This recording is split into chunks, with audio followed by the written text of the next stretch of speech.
বলছে আজকে তো থানাতে গেলে কি জানালো পুলিশ? পুলিশ তার যথাযথ চেষ্টা করছে, আইন কানুন মেনে যেভাবে কাজ করা তারা তাদের কাজ করছে। তো দেখাই যাক শেষ পর্যন্ত কি হয়। আজ তো নৌসাদ ভাই সিদ্দিকী জানা এসেছেন, কি বলবেন?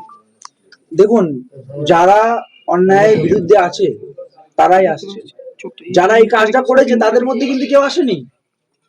যে দলের বা ওনার ফেসবুকে আই থিঙ্ক আমি দেখেছি কালকে আমরা পররাষ্ট্র টুর্নামেন্ট, আমি ভুল হতে পারি আমার, কারণ এখন আমার মেন্টাল স্টেটের খুব গন্ডগোল আছে।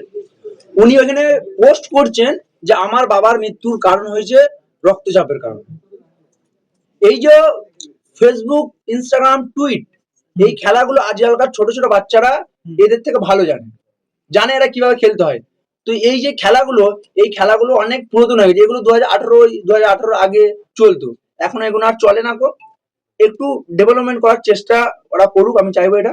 আর তাছাড়া এইখানে যে ভাইজান এসেছেন, উনি এসেছেন, উনার কোথাও না কোথাও মনে হয়েছে যে আমার সাথে এটা অন্যায় হয়েছে।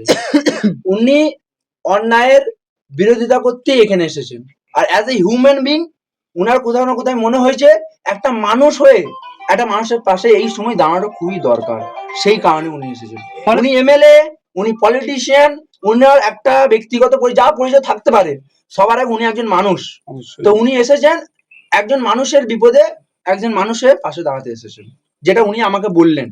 আসা মাত্রই উনি আমাকে এই কথাটা বললেন যে আমি প্রথমে এসেছি একজন মানুষ হিসেবে এসেছি, তারপর আমার এমএলএ আছি বা আমি যা আছি সেগুলো সাইডে রেখে আমি প্রথমে একজন মানুষ হিসেবে একজন মানুষের পাশে দাঁড়াতে এসেছি। ফরেনসিক টিম আপনার বাড়িতে আসছে, কি বলবেন?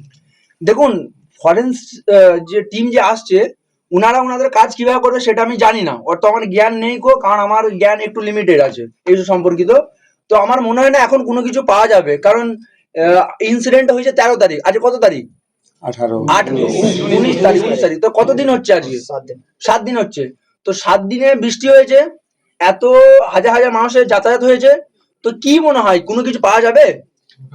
আমার তো মনে হচ্ছে না কোনো কিছু পাওয়া যাবে। তবু তারা তাদের যে কাজ আছে তারা করে চালিয়ে যাক, তাতে কোনো আপত্তি করার মতো কোনো বিষয় নেই।